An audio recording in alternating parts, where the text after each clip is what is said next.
BBAS3 entrou em agosto levando pancada. Na fotografia de 18 de agosto, a ação acumulava queda de pouco mais de 16% no mês e negociava na região de R$ 17,80. No mesmo mês, o Ibovespa também estava bem mal, com queda de 6,5%. Então, tem sim um pedaço de mercado ruim aí. Só que o Banco do Brasil caiu bem mais do que o índice. E depois do resultado do segundo trimestre, a pressão continuou. O próprio histórico de cotações do RI registra queda de aproximadamente 4,15% no dia 13 de agosto. Só que aqui tem um cuidado importante. Não existe um documento oficial dizendo, olha, a ação ela caiu por determinado motivo. O que a gente consegue fazer é olhar os fatos que mudaram e entender quais preocupações ganharam mais peso. Então hoje eu vou separar três coisas: fato, interpretação e hipótese. Fato é o que está nos documentos do banco. Interpretação é a leitura que esses números permitem. E hipótese é uma possível causa da queda que não dá para provar sozinha. Então já sabe, pega aí o seu cafezinho e o seu pão de queijo e bora para essa análise. Começando pela manchete do balanço, o segundo trimestre ele não foi um desastre. O lucro líquido ajustado ficou em 3 bilhões e 908 milhões de reais, alta de 13,9% contra o primeiro trimestre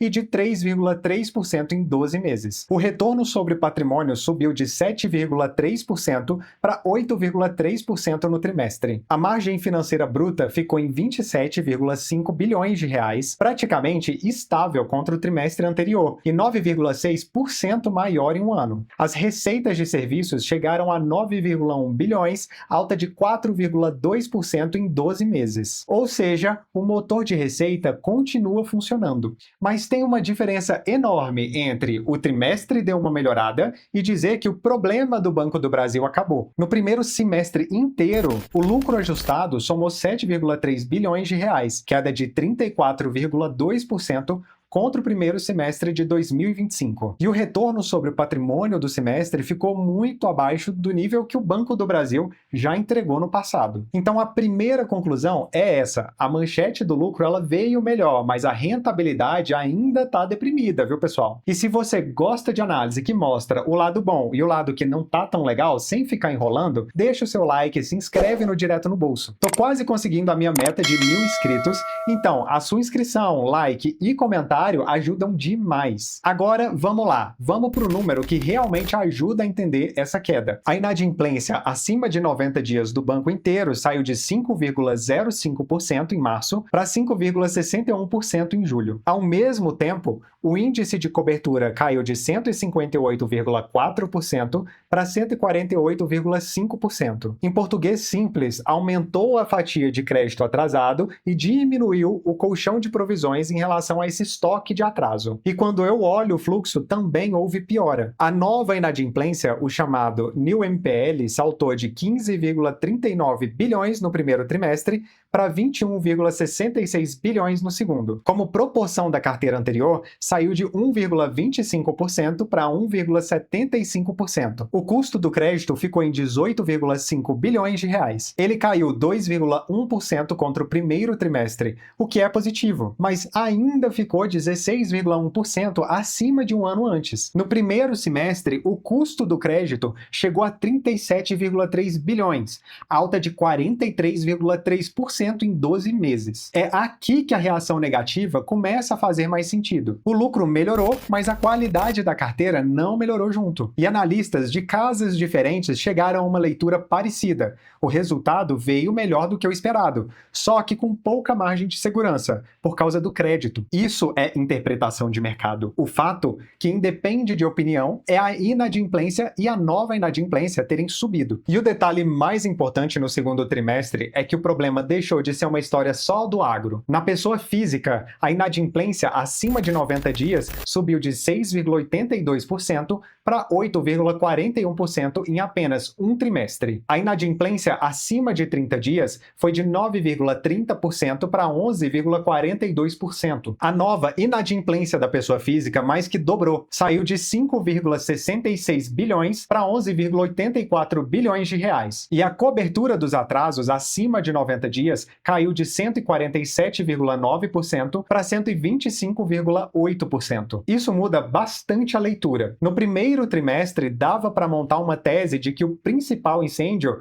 ele estava concentrado no agronegócio e que se o fluxo do agro melhorasse, o banco começaria a respirar. No segundo trimestre, o agro ele até trouxe alguns sinais melhores no fluxo, mas a pessoa física abriu uma nova frente de pressão. Então, pessoal, presta bastante atenção nesse ponto aqui. Quando alguém disser que BBAS3 está caindo simplesmente porque o agro está ruim, eu acho essa uma explicação incompleta e você também, porque você acabou de interpretar esse fato aqui comigo. O dado novo é que a preocupação, ela na verdade se espalhou. Agora, vem uma nuance aqui que eu não quero perder. No agronegócio, a inadimplência acima de 90 dias ainda piorou um pouquinho, de 6,22% para 6,27%. E a inadimplência acima de 30 dias subiu de 7,35% para 8,97%. Então, não dá para dizer que o agro está resolvido. Só que a nova inadimplência do agro caiu de 7,18 bilhões no primeiro trimestre para 5,72 bilhões no segundo. A relação entre nova inadimplência e carteira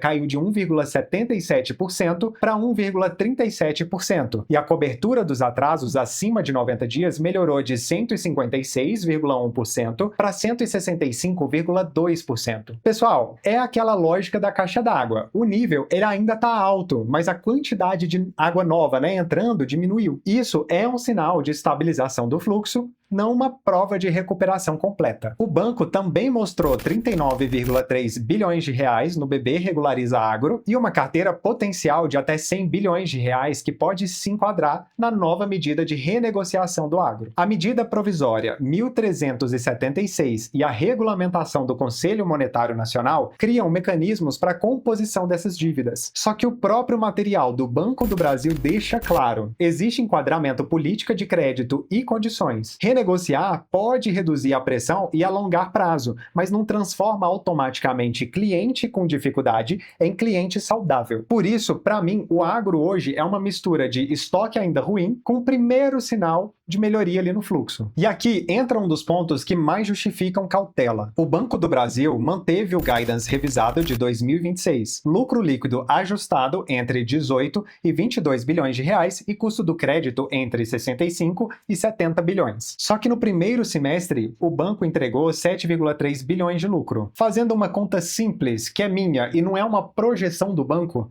para chegar no piso de 18 bilhões, ele precisa entregar cerca de 10,7 bilhões no segundo semestre. Para chegar no teto de 22, ele precisa de 14,7 bilhões. Isso dá uma média de aproximadamente 5,3 a 7,3 bilhões de lucro por trimestre no segundo semestre, contra 3,9 bilhões no segundo trimestre. No custo do crédito, a conta também exige melhora. Depois de 37,3 bilhões no primeiro semestre, o banco ele teria espaço para algo entre 27,7 e 32,7 bilhões no segundo semestre, se quiser ficar dentro da faixa anual. Na média, algo perto de 13,8 a 16,3 bilhões por trimestre, abaixo dos 18,5 bilhões do segundo trimestre. Então, a manutenção do guidance ela é positiva porque a administração ainda enxerga a recuperação, mas, ao mesmo tempo, aumenta também a cobrança. O segundo semestre ele precisa mostrar lucro maior e custo do crédito menor. Se isso não aparecer, cresce o risco de nova frustração. Tem mais 3 peças para colocar nessa conta. A primeira é capital. O índice de capital principal caiu de 11,59% em março